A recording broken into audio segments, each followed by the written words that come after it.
Hi, ako nga pala si Marky Cielo, 20 years old noong 2008. 37 na sana ngayong 2025. Kumusta po kayo?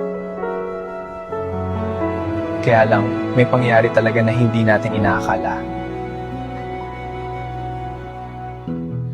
I recall when you said that you would never leave me.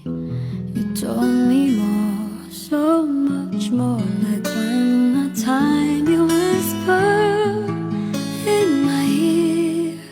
Salamat sa AI nyo kahit paano nakabalik ako kahit saglit.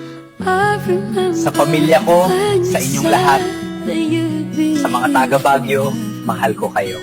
Dream, believe, and survive. Hanggang sa muli pong pagkikita. I was hurt and it really